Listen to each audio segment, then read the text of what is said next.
Welcome to Mutual of Omaha's Wild Kingdom. I'm Peter Gross, co-host of the original Wild Kingdom with Marlin, Perkins, and Jim Fowler. When Wild Kingdom aired in the 1960s and 70s, many episodes documented wildlife research efforts. Marlin and Jim accompanied scientists all over the world to observe animals and their natural behaviors.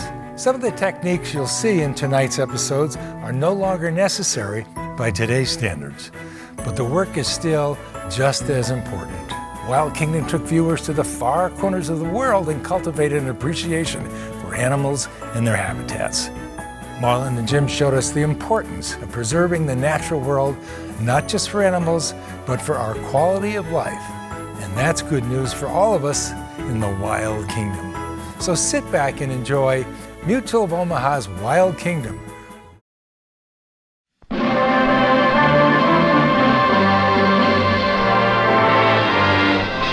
Mutual of Omaha's Wild Kingdom.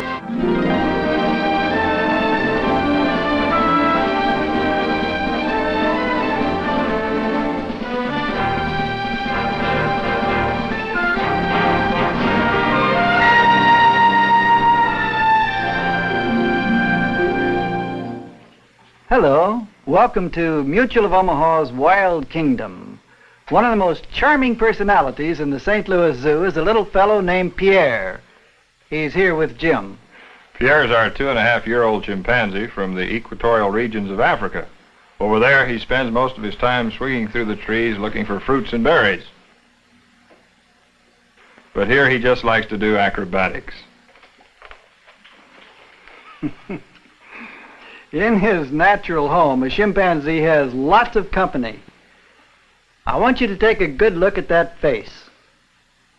This is a characteristic face of Africa, but Africa wears many faces, beautiful faces, lordly faces, savage faces.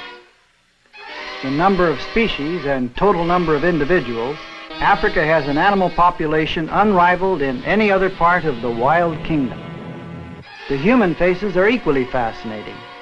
They too are both handsome and savage.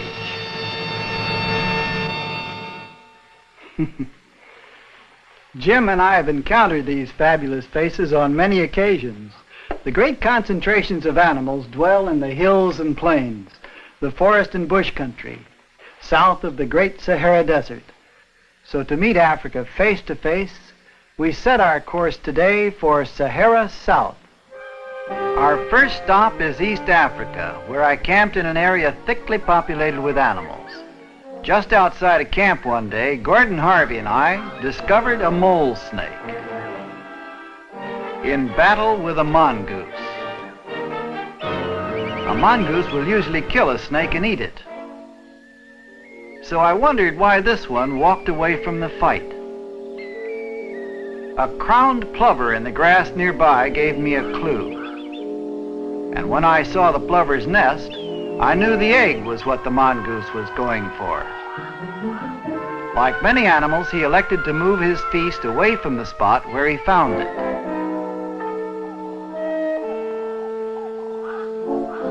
Quickly throwing the egg between his legs, he breaks it on the stone. And this time, our famous snake killer enjoys a tasty meal that was much easier to come by. The trees near camp were a playground for bush babies, or galagos. Agility is the middle name of these little lemurs, which we might call fifth cousins to monkeys. Those big brown eyes don't move in their sockets. To look around, a bush baby has to turn its head.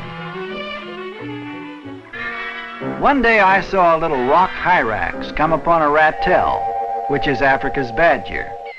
Their meeting was fast and furious. The ratel seemed to resent the intrusion, and when the hyrax ran away, the ratel followed. The hyrax is no fighter. He takes refuge in his private little fort.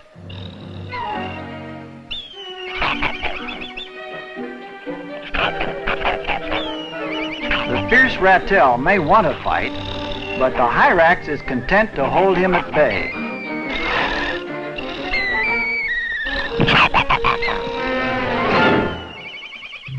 One of the scenic wonders of Sahara South is the Victoria Falls of the Zambezi River.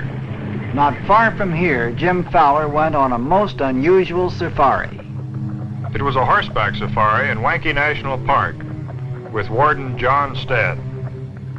One of the first things I saw was a carcass. We'd surprised a leopard at its meal. Fortunately, he ran away. The purpose of our patrol was to make a count of the various animals in remote areas of the preserve. Kitso, our gun bearer, spotted a caracal that had snared a guinea fowl and was proceeding to pluck the feathers before eating it.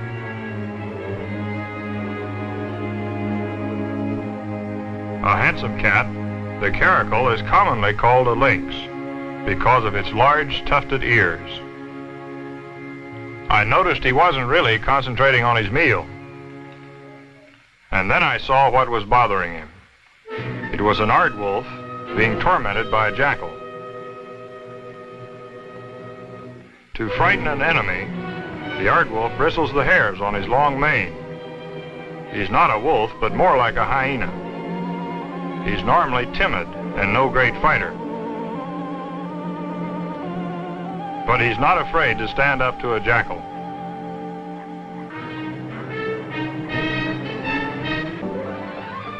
We rode for several days. One of our special assignments was to locate and check up on a herd of sable antelope. These are truly magnificent creatures, with distinctive markings, erect manes, and back-swept horns on both male and female that may reach a length of 5 feet.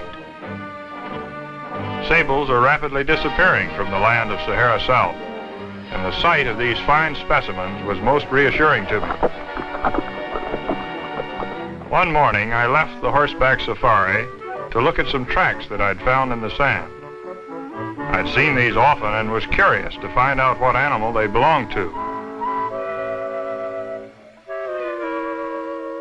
It's a hedgehog, and it feels like a hedgehog. The hedgehog's defense is to curl himself up into a spiny ball, feet and head completely inside, so there's no way that a predator can get to him. I held him still, hoping he'd realize that I meant him no harm. Slowly, he opened up, but ready to spring shut again if he sensed danger.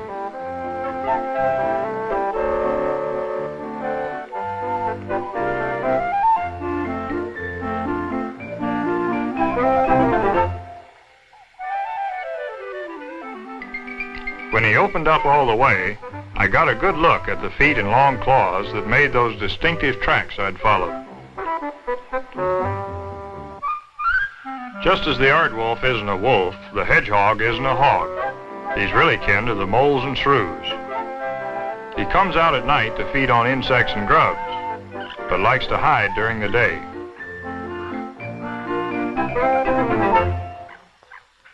Jim, the little animals you photographed in Africa seem to have strange behavior patterns. Well, Marlin, as you know, his strange behavior is often an animal's way of protecting himself. When danger's near, the little hedgehog simply rolls up into a ball, and the hyrax or rock rabbit goes down a hole. Then they feel secure. Jim and I now moved southeast across the vast face of Africa. While I proceeded to Mozambique, Jim stopped off at another of the last great strongholds of the Wild Kingdom, Kruger National Park in South Africa. Kruger is one of the pioneers in game management. Part of any game management program involves moving animals from time to time to establish them in new locations. I've helped out in several of these transplanting operations, but I'd never before been invited to help move a hippopotamus. Both the size and disposition of a hippo make moving him a tough proposition. But the long dry season created a real water shortage for these hippo, and it's essential for their survival that some be moved to a more permanent supply.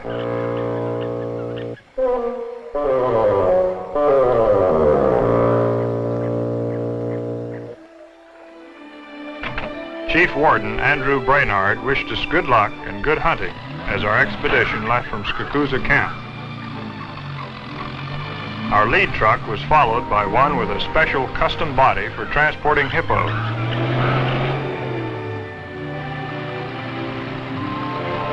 It was so dry, the zebras had moved into the scrub forest to look for food. Tranquilizing a giant hippopotamus requires a giant projectile. It's prepared by the expert hands of Dr. Van Niekerk, Neil Farall, and Dr. Ace Pinar, who's in charge of the project. The dart contains both a morphine drug and a bicarbonate solution which forms a gas to drive a plunger which ejects the drug. It takes a long, stout needle to penetrate the thick hide of a hippo. While the scientists are preparing to tranquilize the hippo, the game guards are hauling in the giant net in which we'll capture him after he's drugged. It's made of 1/4-inch braided nylon. It has to be tough. Dr. Pinar uses a modern version of the ancient crossbow to gain the necessary force to propel the foot-long dart. The crossbow is silent, and therefore the animals are not alarmed.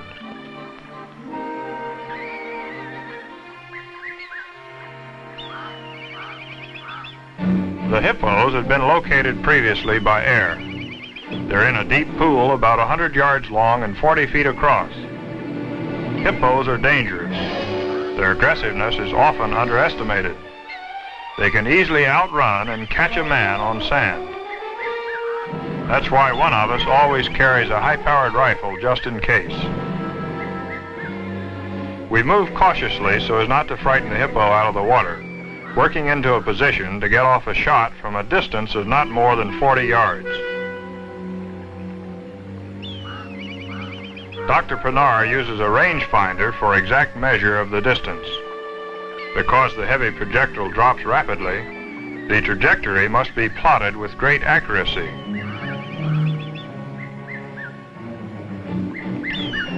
He aims for the back of the neck. A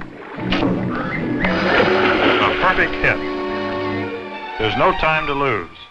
The capture must be completed before the effect of the drug wears off. The men across the pool have kept a safe distance. Now they bring up the net while we keep our eye on the drugged hippo.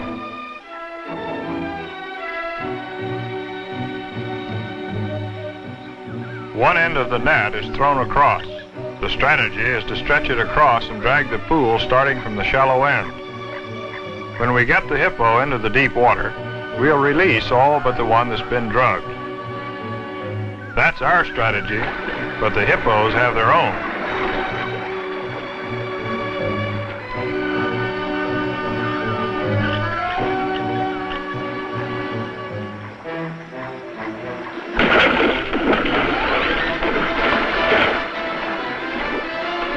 There goes 2 tons of trouble.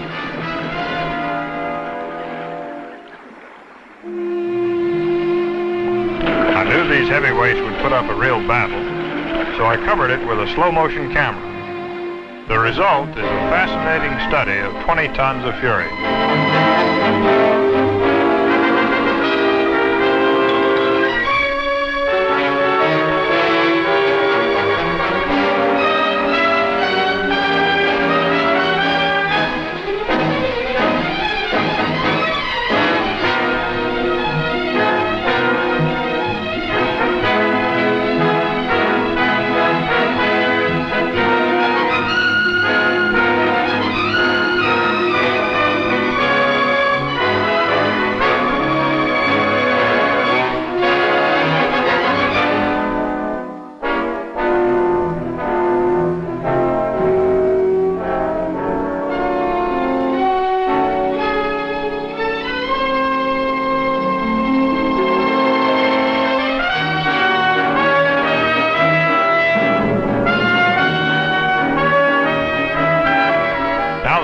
Worked around to where the hippo can be pulled ashore, but it takes a powerful lot of pulling to drag an inactive hippo along while still fighting several very active ones.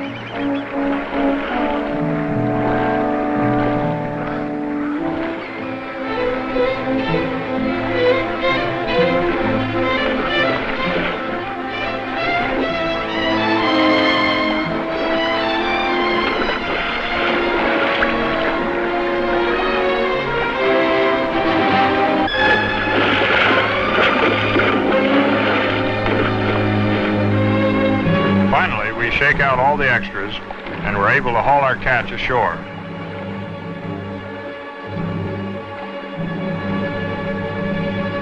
A hippo can stay underwater for a long time, but there is a chance that he might have been injured or even killed by all the thrashing around of the others.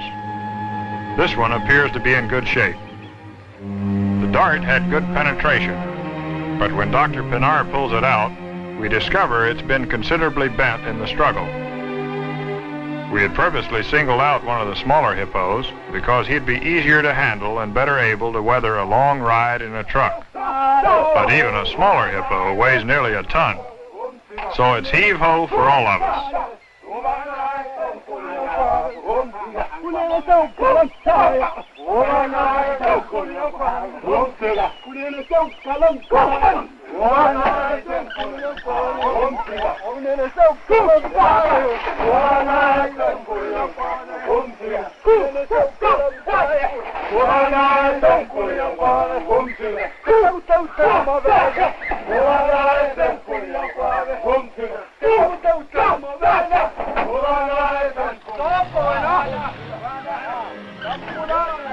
This is quite a load for a small truck, but it's only used to transport the hippo to higher ground.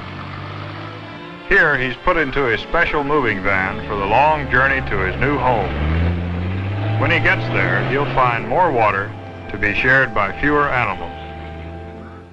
Now that the hippo is safely on his way, let's join Marlin for a visit with a special guest. As men take over more and more of Africa to serve their own needs, the animal population is driven back.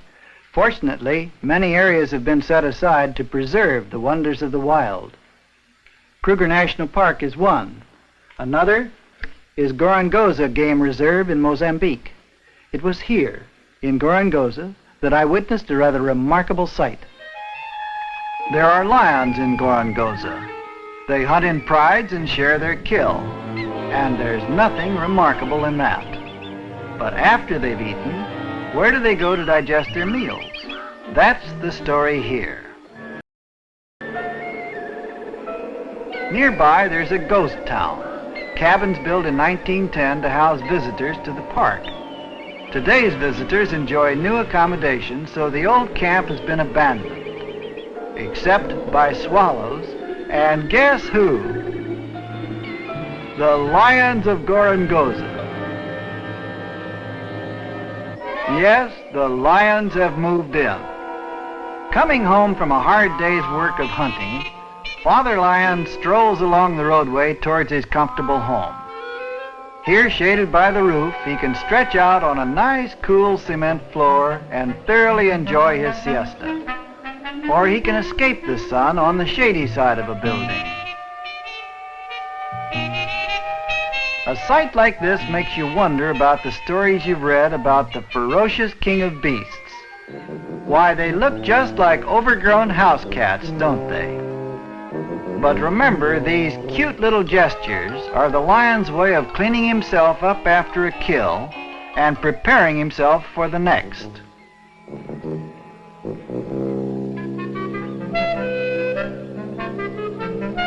There's really nothing playful about him, except when he's young.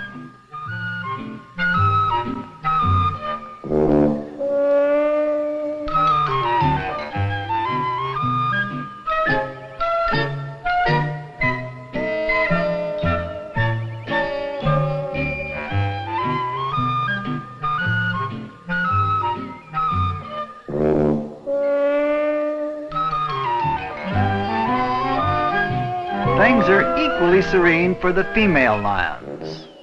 All but this one, who's lost her cub.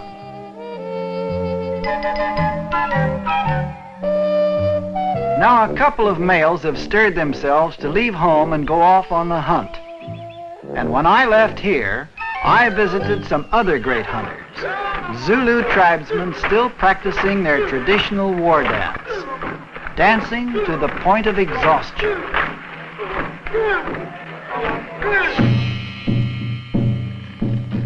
In the great valleys of Zululand, another ancient and mystic rite is kept alive. It recounts the legend of Endo Dembe, the evil one, the man of 1,000 faces. a cobra, feared by all except Endo Dembi. Snakes to him are as brothers, and it was his special power over them that caused him long ago to be banished from his tribe.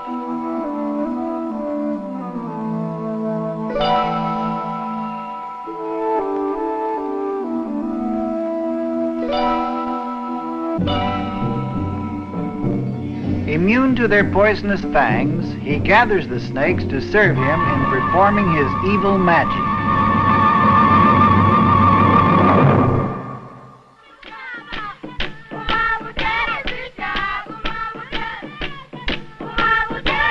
A rhythmic chant weaves a spell as Endo Dembi thrusts into his mouth the head of a mamba, one of the most poisonous of all snakes.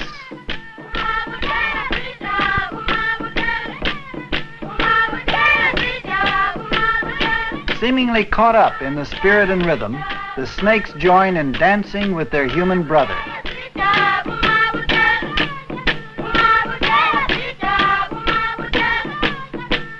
And thus, according to Zulu legend, does Endo Dembi, the evil one, invoke the evil spirits of long ago, the gods, the lizards and crocodiles, the serpents and all crawling things, to aid him in his work of overcoming all who would stand in the way of his lunatic power.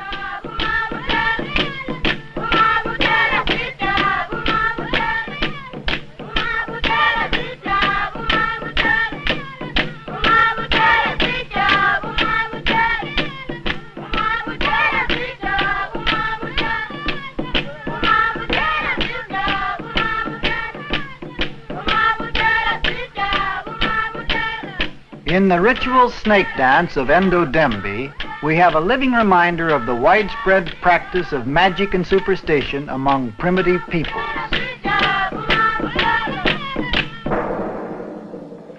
Oh, Pierre, I don't think you'd make a very good witch doctor. Both history and legend tell us that snakes have always figured prominently in the ministrations of witch doctors and medicine men. But many other animals are also believed to possess special powers for good or evil. For example, this good luck bracelet is made from the stiff bristly hair taken from the tail of an elephant. The horn of a rhinoceros is supposed to possess almost miraculous medicinal properties. The hyena was thought to be supernatural, and its tail was big power in a medicine horn. The baboon was held sacred by the ancient Egyptians, who thought it possessed great wisdom. The feathers of an eagle are said to impart speed and keen vision to the hunter who wears them, and the hide and claws of a leopard give him great courage and cunning. We so-called modern men, of course, put no faith in such trifles. That is, unless it happens to be a rabbit's foot or a lucky coin. Superstitions, odd animals, and mysterious places have always been characteristic of Africa, because Africa wears many faces. The vast area we call Sahara South has been cut off from the rest of the world for countless centuries, surrounded on three sides by water, and walled off on the north by an uninhabitable stretch of desert. Here, nature has produced a great variety of climates, from the snows of Kilimanjaro to the sands of the Kalahari to the rainforest of the equator. Each habitat produces a different group of animals. Altogether, they have nourished a great wealth of species unmatched anywhere else on Earth. So it is that as far back as our knowledge extends, Sahara South has been, as it is today, the very heart of the wild kingdom.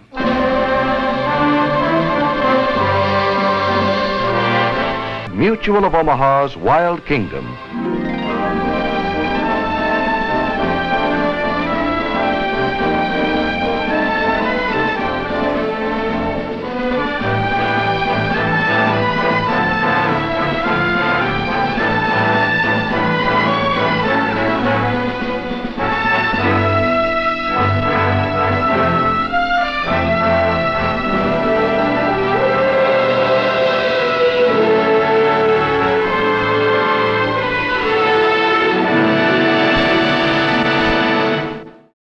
Like what you saw? Follow us on Facebook, Instagram, and YouTube for more exclusive content. And visit our website at wildkingdom.com.